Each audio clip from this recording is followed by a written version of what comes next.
दोस्तों, सनातन हिंदू धर्म में तुलसी के पौधे का महत्व सबसे अधिक है। इसकी सबसे पहले पूजा भगवान विष्णु जी ने की थी।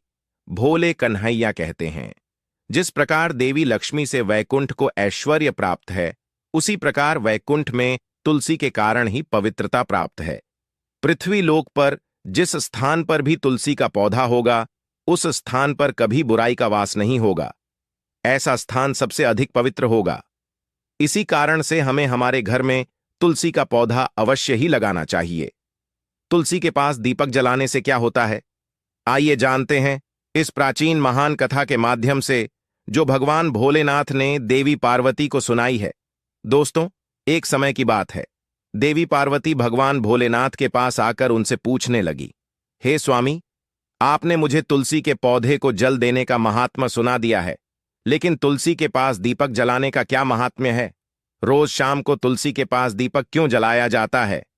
इससे मनुष्य को कौन सा फल प्राप्त होता है? तुलसी के पास दीपक जलाने की विधि क्या है तथा दीपक लगाते समय कौन से मंत्र का उच्चारण करना चाहिए? कृपया आप मुझे विस्तार से बताइए। भगवान भोलेनाथ कहते हैं, हे देवी, आज तुमने समस्त संसार के कल्याण की भावना से बहुत ही उत्तम प्रश्न किया है। तुम्हारे इस प्रश्न का उत्तर देने से पूर्व मैं तुम्हें एक प्राचीन इतिहास सुनाता हूं, जिससे तुम्हें तुम्हारे सभी प्रश्नों के उत्तर मिल जाएंगे। शाम को तुलसी के पास दीपक जलाने से जो फल मिलता है, उसी का वर्णन मैं इस कथा में करूंगा। इसीलिए तुम इस कथा को ध्यानपूर्वक सुनना। इस कथा को ध्यान से पूरा सुनने मात्र से ही मनुष्य को 100 वर्षों तक तुलसी के पास दीपक जलाने का पुण्य प्राप्त होता है। देवी पार्वती कहती है, हे प्रभु, मैं कथा को सुनने के लिए उत्सुक हूं। कृपया आप इस कथा को मुझे सुनाइए। मैं इस कथा को ध्यानपूर्वक सुनूंगी। तब भगवान भोलेनाथ देवी पार्वती को वह कथा सुनाने लगते हैं। हे देवी, पूर्व काल की बात है। दक्षिण दिशा में कावेरी नाम की एक बहुत बड़ी नदी है। उसी नदी के किनारे अवंतिका नाम का एक अत्यंत सुंदर नगर बसा हुआ है। उसी नगर में कन्हैया लाल नाम के एक ब्राह्मण निवास करते थे। वे अत्यंत गुणवान, चरित्रवान, धर्म कार्य करने वाले तथा वेदों के मार्ग पर चलने वाले थे। उन्होंने समस्त शास्त्रों का अध्ययन किया हुआ था। उसी ब्राह्मण की एक पत्नी थी, जिसे लोग दुराचार कहकर पुकारते थे, क्योंकि उसके कर्म ही उसके नाम के अनुसार थे। वह सदैव ही अपने पति को अपमानित करती थी, अपने पति के लिए कुवाच्य कहती थी, पति को भयंकर दुख देती थी, पति के लिए कभी भोजन नहीं बनाती थी। उसने अपने पति के साथ कभी शयन नहीं किया, कभी उसके साथ प्रेम से व्यवहार नहीं किया। पति के मित्र और परिवार के लोग घर पर आते तो वह स्त्री उनको अपमानित करके भगा देती थी और स्वयं काम भाव से उन्मत्त होकर निरंतर अन्य व्यभिचारिणी स्त्रियों के साथ घूमती रहती थी। उसका मन पति को छोड़कर पराये पुरुषों में लगा रहता था। उसने कभी अपने पति से प्रेम पूर्वक बात नहीं की, किंतु पराये सुंदर पुरुषों के संग बैठकर बातें करती थी। पराये पुरुषों को मोहित करने के लिए सज धज कर गांव में घूमने जाया करती थी। कभी वह वन में किसी वृक्ष के नीचे खड़ी रहकर सुंदर पुरुषों की राह देखती और किसी दुष्ट पुरुष को मोहित करके उसके संग भोग विलास किया करती थी। एक दिन कन्हैया लाल ने अपनी पत्नी से कहा, हे भद्रे, तुम्हारा यह आचरण उचित नहीं है। इस प्रकार से पाप करने पर तुम्हारा अहित ही होगा। इसीलिए तुम अभी से यह सब बुरे काम करना छोड़ दो। तुम्हारे इस प्रकार के व्यवहार से मुझे बड़ा दुख हो रहा है। तब उस दुराचार स्त्री ने कहा, ना जाने किस पाप के कारण मेरा तुझ जैसे भिख मंगे के साथ विवाह हुआ है। लगता है पिछले जन्म में मैंने पाप ही किए होंगे। इसी कारण से मुझे ऐसा गरीब पति मिला है। तू मेरी कोई भी इच्छा को पूर्ण नहीं कर सकता। मुझे विवशता के कारण तेरी इस झोपड़ी में रहना पड़ता है। भिक्षा मिलाया हुआ भोजन खाना पड़ता है। अब और अधिक मैं इस कष्ट को सहन नहीं करने वाली। किसी दिन मैं तुझे छोड़कर अवश्य चली जाऊंगी। तेरे साथ रहूंगी तो इस जन्म में भी मेरे द्वारा पाप ही होंगे। इसीलिए अब मैं किसी अन्य धनवान पुरुष से विवाह करूंगी। कन्हैया लाल ने अपनी पत्नी से कहा, हे प्रिय, तुम इस प्रकार के अपशब्द ना कहो। इस प्रकार से अपने पति को त्यागने का विचार मन से छोड़ दो। जो स्त्री अपने पति को त्याग कर पराए पुरुष के पास जाती है, उसका अहित ही होता है, उसे नरक में जाना पड़ता है। उस दुराचारी पत्नी ने कहा, नरक में तुम्हें जाना पड़ेगा क्योंकि तुम कोई काम धंधा तो करते नहीं, भीख मांगकर खाते हो और मुझे भी झूठ खिलाते हो। पत्नी को दुखी और असंतुष्ट रखने वाला पति भी नरक में ही जाता है और तुम्हारा घर कोई नरक की सजा से कम नहीं है। तुम्हारे साथ इस घर में रहने से अच्छा है मैं नरक में जाकर रहूं। इस प्रकार उस कन्हैया लाल की पत्नी ने अनेक प्रकार के कटु वचनों से अपने पति का अनादर किया और उसे अपमानित किया। भोलेनाथ कहते हैं, हे देवी, जो स्त्री अपने पति का अनादर करती है, जो अपने पति का अपमान करती है, उसके घर में दुर्भाग्य ही आता है। पति को छोड़कर पराये पुरुष के पास जाने वाली स्त्री को नरक में दंड अवश्य ही भोगना पड़ता है। अब आगे सुनो, उस दुराचार स्त्री के साथ क्या होता है। एक दिन वह दुराचार स्त्री वन में जाकर एक वृक्ष के नीचे खड़ी हो गई। उसका चित्त काम से भरा हुआ था। वह किसी सुंदर कामी पुरुष की राह देख रही थी, किंतु बहुत समय बीतने के बाद भी उस स्थान पर कोई पुरुष नहीं आया। इसीलिए वह अत्यंत दुखी हो गई और प्रियतम की खोज में इधर उधर देखने लगी। उस दिन उसका सारा परिश्रम व्यर्थ हो गया। वह वहां खड़ी होकर वह नाना प्रकार की बातें कहकर विलाप करने लगी, हाय हाय, आज तो इस मार्ग से कोई भी सुंदर पुरुष नहीं आया। अब मैं कैसे अपनी काम शांति करूं, आज की रात कैसे बीतेगी, कौन मेरे इस सुंदर शरीर का उपभोग करेगा। मेरी जवानी और सुंदरता तो अकारण ही नष्ट हो रही है, कोई भी इस सुंदर शरीर को पाने की कामना नहीं करता। अब मैं कहां जाऊं, कौन मुझे अपनाए, कौन मेरे साथ भोग विलास करेगा।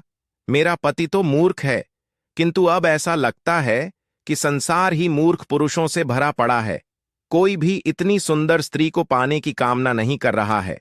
मैं तो इतनी सुंदर हूं कि देवता भी मुझे पाने की इच्छा करेंगे, लेकिन यह संसार तो पापी और तुच्छ पुरुषों से भरा पड़ा है, जो मुझ अप्सरा जैसी सुंदर स्त्री को दुर्लक्ष्य कर रहा है।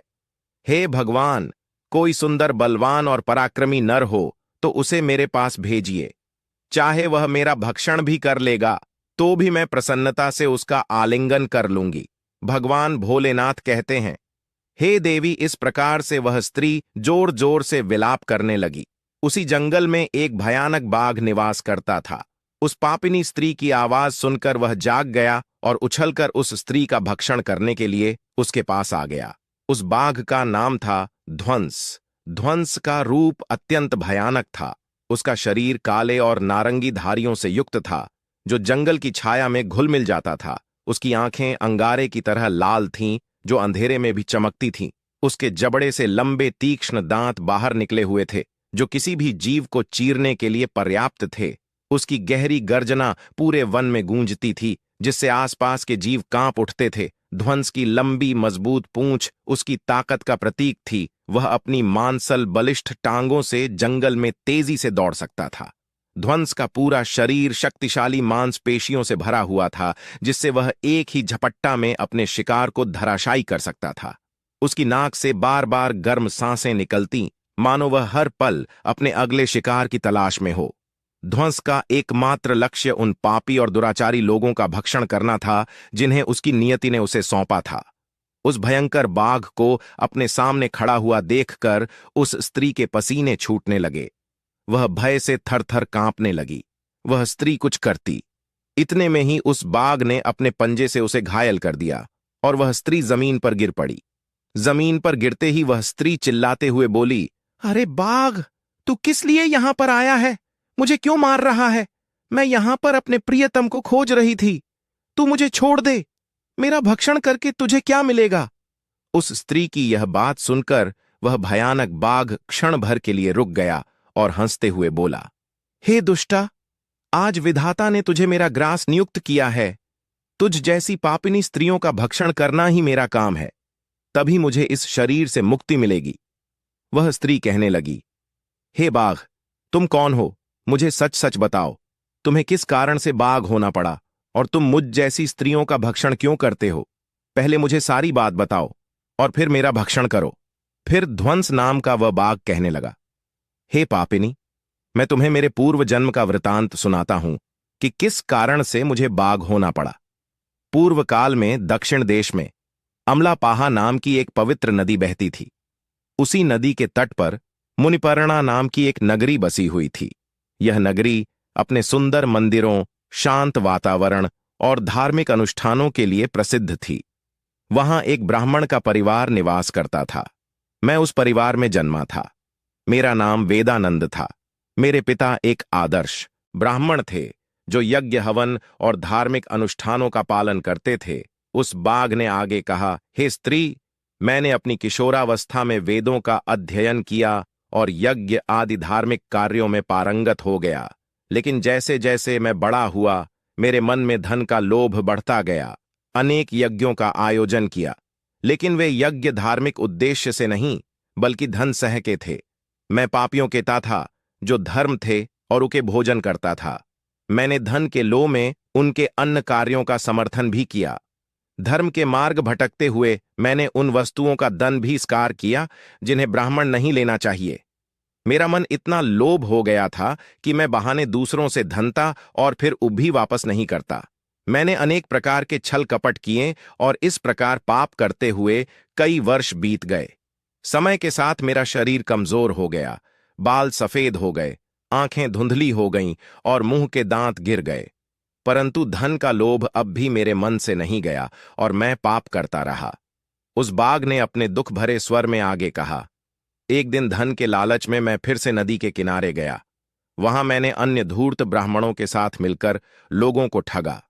हम सभी ने झूठे मंत्रों का उच्चारण किया और बिना विधि विधान के ही देवी देवताओं का पूजन किया। इसका उद्देश्य के केवल अधिक से अधिक धन दान में प्राप्त करना था। हमने लोगों को धर्म के नाम पर धोखा दिया। उस दिन मैंने काफी धन एकत्र किया, लेकिन उसी समय मेरे साथ एक भयानक घटना घटी। मैं उसी दिन नदी के तट पर बैठा हुआ था। तभी एक बीमार और भटकता हुआ कुत्ता मेरे पास आया। मैंने उसे दुत्कार कर भगा दिया, लेकिन वह क्रोध में आकर मेरे पैर में काट बैठा। मैं मूर्छित होकर वहीं गिर पड़ा। उसी क्षण मेरे प्राण निकल गए। मेरी मृत्यु के बाद यम के 2 दूत प्रकट हुए। वे काले और भयानक रूप वाले थे और उनके हाथों में जंजीरें थीं। उन्होंने मुझे पकड़ लिया और यमपुरी की ओर ले गए। यमपुरी में मुझे यमराज के सामने खड़ा किया गया। यमराज ने अपने दिव्य सिंहासन से चित्रगुप्त को आदेश दिया कि वे मेरे कर्मों का लेखा जोखा प्रस्तुत करें। चित्रगुप्त ने बड़े ही गंभीर स्वर में कहा, हे धर्मराज, यह ब्राह्मण जिसका नाम वेदानंद था ने अपने जीवन में घोर पाप किए हैं। इसने धर्म के नाम पर लोगों को ठगा, झूठे मंत्रों का उच्चारण कर यज्ञ किए और भगवान का अपमान किया। यह धन के लालच में धर्म से दूर हो गया। इसने कभी भी धर्म का पालन नहीं किया, इसीलिए यह पापी ब्राह्मण नरक जाने के योग्य है। फिर यमराज ने अपने दूतों को आदेश दिया, इस पापी को नरक की अग्नि में डाल दो। यह वहां जाकर अपने कर्मों का फल भोगे। इसके बाद मुझे नरक की भयंकर अग्नि में डाल दिया गया। वर्षों तक मैंने वहां की यंत्रणा सहन की। मेरी आत्मा को भयंकर पीड़ा सहनी पड़ी। अनेक वर्षों की सजा के बाद मेरे पापों के कारण मुझे बाघ का शरीर प्राप्त हुआ और मैं इस दुर्गम वन में निवास करने लगा। ध्वंस ने अपनी कहानी को समाप्त करते हुए कहा, अपने पूर्व जन्म के पापों का प्रायश्चित करते हुए मैंने संकल्प लिया कि मैं कभी भी महात्मा, साधु पुरुष या सती स्त्रियों का भक्षण नहीं करूंगा। मैं केवल उन पापियों, दुराचार और कुल्लटा स्त्रियों का ही भक्षण करता हूं जिन्होंने अपने जीवन में अधर्म के मार्ग पर चलकर दूसरों को दुख दिया है। मुझे विश्वास है कि ऐसा करने से मुझे मेरे पापों से मुक्ति मिलेगी और मैं इस शरीर से जल्द ही मुक्त हो जाऊंगा। भोलेनाथ कहते हैं, हे देवी। इस प्रकार से उस बाघ ने अपने पूर्व जन्म का वृत्तांत सुना दिया और उस स्त्री से कहने लगा, हे पापिनी, तेरे आचरण से तू कुल्लटा दिखाई पड़ती है। अपने पति को छोड़कर तू इस वन में अन्य पुरुषों के साथ भोग विलास करने के लिए आई है, इसीलिए आज तू मेरा ग्रास अवश्य बनेगी। इतना कहकर उस बाघ ने अपने तीक्ष्ण नखों से उस पापी स्त्री को मारकर उसे खा लिया और फिर वह बाघ उस स्थान से चला गया। उस स्त्री की मृत्यु के बाद उस स्थान पर यम के 2 दूत प्रकट हुए और उस पापिनी स्त्री को उठाकर संयमनीपुरी में ले गए। वहां पर उसे यमराज के सामने खड़ा किया गया।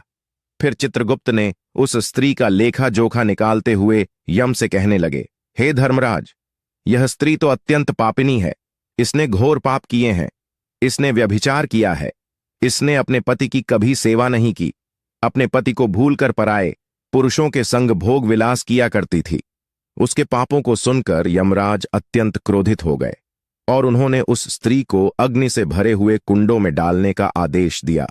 यमराज के आदेश को सुनकर वह स्त्री अत्यंत भयभीत हो गई और फिर वह दुराचार स्त्री यमराज से कहने लगी, हे धर्मराज, कृपया मुझे मेरे पापों के लिए क्षमा करें। मैंने यह अनजाने में पाप किए हैं।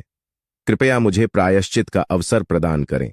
यमराज कहते हैं, हे स्त्री, तुमने जो पाप किए हैं वे निंदनीय हैं। तुम्हारे पापों के लिए कोई प्रायश्चित नहीं है। जो स्त्री अपने पति का त्याग करती है, अपने पति को छोड़कर पराये पुरुष के संग विहार करती है, उसे निश्चित ही नरक में जाना पड़ता है। इसीलिए अब तुम्हें नरक की यातनाएं भोगनी ही पड़ेगी। फिर यमराज ने अपने दूतों से कहा, हे दूतों, इस पापी स्त्री को ले जाओ और इसे भयंकर नरकों में डाल दो। यह उसी के योग्य है। फिर यम के दूत उस स्त्री को नरक में ले जाते हैं। फिर अनेक वर्षों तक उसे जलते हुए तेल के कुंड में पकाया गया।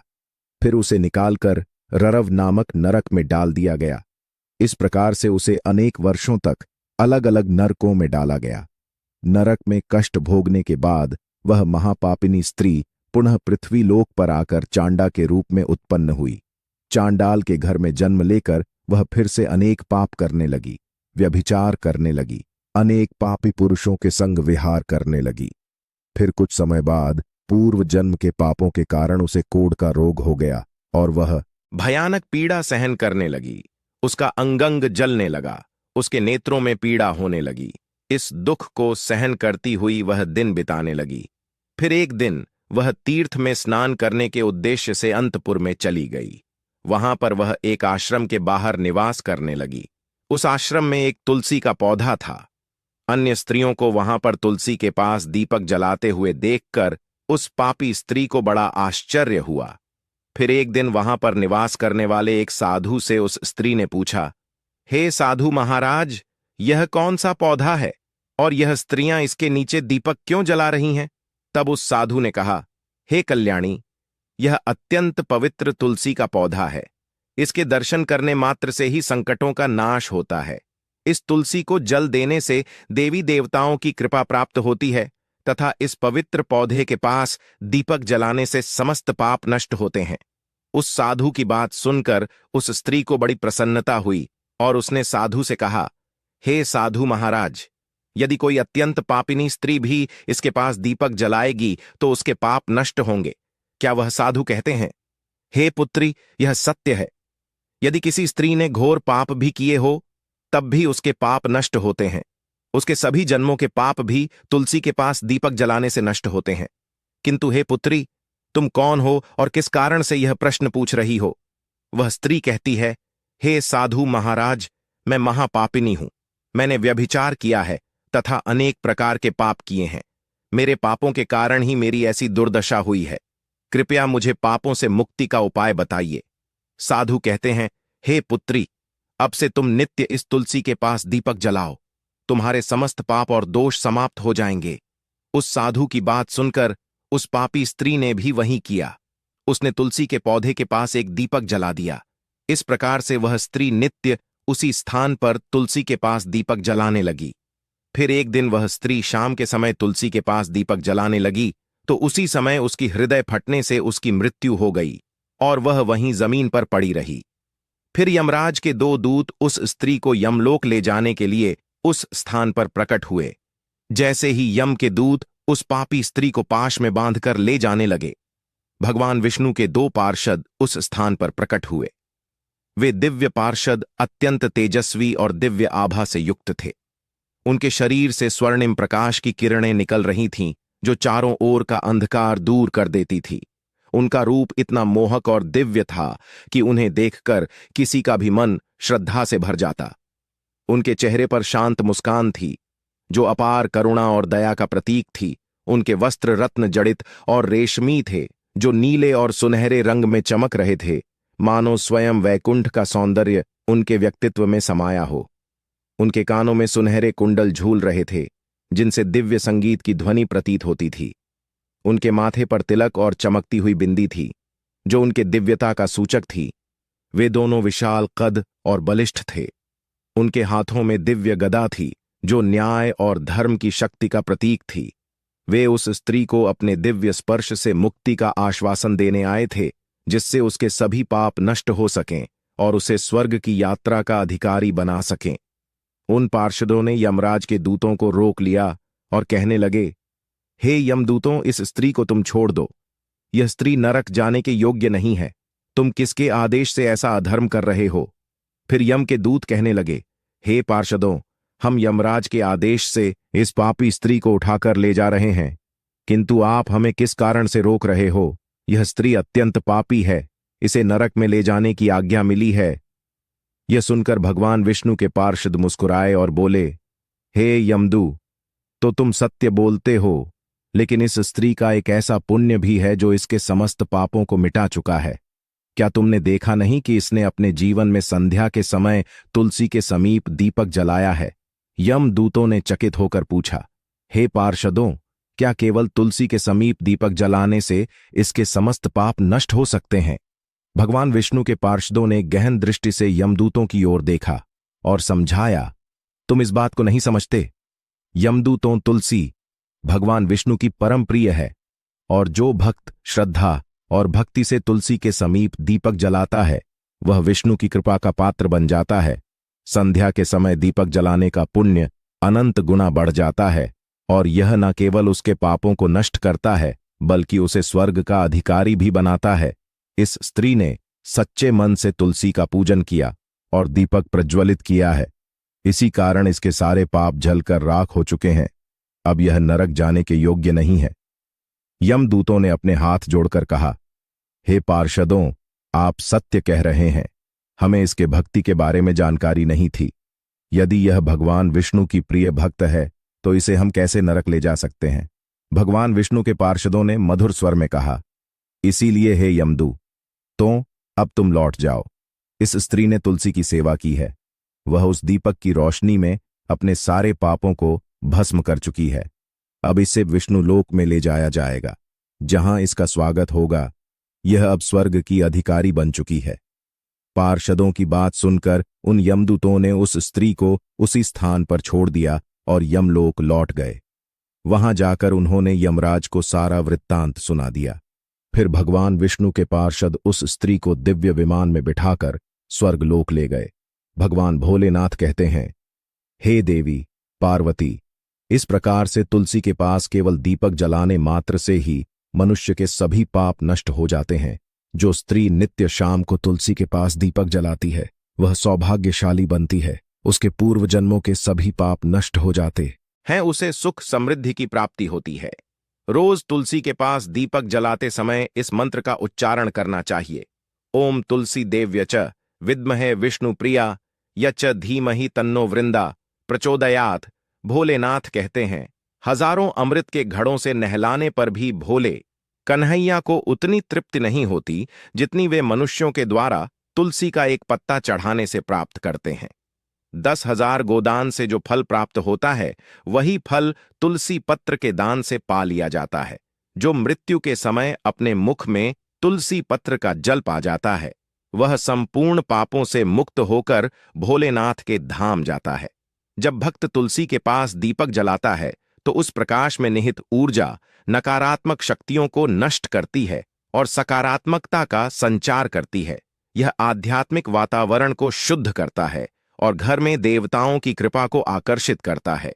दीपक का प्रकाश अज्ञान के अंधकार को दूर करता है और ज्ञान की ज्योति को प्रज्वलित करता है। तुलसी के पास दीपक जलाने से मनुष्य के भीतर शुद्धता और पवित्रता का भाव उत्पन्न होता है, जिससे उसकी भक्ति और ध्यान की शक्ति बढ़ती है। यह मान्यता है कि जब व्यक्ति तुलसी के पास दीपक जलाकर उसकी आरती करता है, तो भगवान विष्णु का ध्यान अधिक सरलता से प्राप्त होता है। यह साधक के मन को स्थिर और शांति की ओर ले जाता है, जिससे ध्यान में एकाग्रता बढ़ती है। तुलसी के पास दीपक जलाने का अनुष्ठान सूर्यास्त के समय करना अत्यंत शुभ माना जाता है। इस समय दीपक जलाकर तुलसी माता की आरती की जाती है और भगवान विष्णु का स्मरण किया जाता है। इसे करने से विशेष पुण्य प्राप्त होता है। प्रतिदिन संध्या समय में तुलसी के पास दीपक जलाते समय ओम नमो भगवते वासुदेवाय मंत्र का जाप करना चाहिए। यह मंत्र घर की नकारात्मकता को दूर करता है और भगवान विष्णु की कृपा प्राप्त करता है। तुलसी के पास घी या तिल के तेल का दीपक जलाना शुभ होता है। घी का दीपक अधिक पवित्र माना जाता है, लेकिन यदि संभव ना हो तो तिल के तेल का दीपक भी जलाया जा सकता है। तिल के तेल का दीपक नकारात्मक ऊर्जा होने में सहायक होता है। ऐसा कहा गया है कि जो भक्त प्रतिदिन तुलसी के पास दीपक जलाता है उसे 7 जन्मों तक पुण्य मिलता है और वह कभी भी दरिद्रता का सामना नहीं करता। उसके घर परिवार में हमेशा सुख शांति और खुशहाली बनी रहती है। धार्मिक ग्रंथों में वर्णित है कि तुलसी के पास दीपक जलाने से पितृदोष, गृह दोष और काल सर्प दोष जैसी बाधाएं भी दूर हो सकती हैं। इस उपाय से घर में नकारात्मक ऊर्जा का नाश होता है और सकारात्मक ऊर्जा का संचार होता है। तुलसी के पास दीपक जलाने से आत्मा की शुद्धि होती है और यह जन्म जन्मांतर के पापों का नाश करता है। इससे आत्मा को शांति मिलती है और व्यक्ति को सद्गति प्राप्त होती है। यह भी कहा गया है कि यदि कोई व्यक्ति जीवन के अंतिम दिनों में तुलसी के पास दीपक जलाकर भगवान का स्मरण करता है तो उसे मृत्यु के बाद यमदूतों का भय नहीं रहता और उसे सीधे भगवान के धाम में स्थान मिलता है। तुलसी के पास दीपक जलाने से देवी लक्ष्मी का आशीर्वाद मिलता है, जिससे वह के जीवन में कभी आर्थिक संकट नहीं आता और हमेशा समृद्धि का वास रहता है। तो दोस्तों, इस प्रकार से भगवान भोलेनाथ ने तुलसी के पौधे के पास दीपक जलाने का महत्व बताया है। आपको यह कथा कैसी लगी? कृपया कमेंट करके जरूर बताएं। जानकारी अच्छी लगी तो वीडियो को लाइक जरूर करें। कमेंट में जय भोलेनाथ, जय मां पार्वती, जय मां तुलसी जरूर लिखें। साथ ही चैनल को सब्सक्राइब करें। आप सभी का धन्यवाद।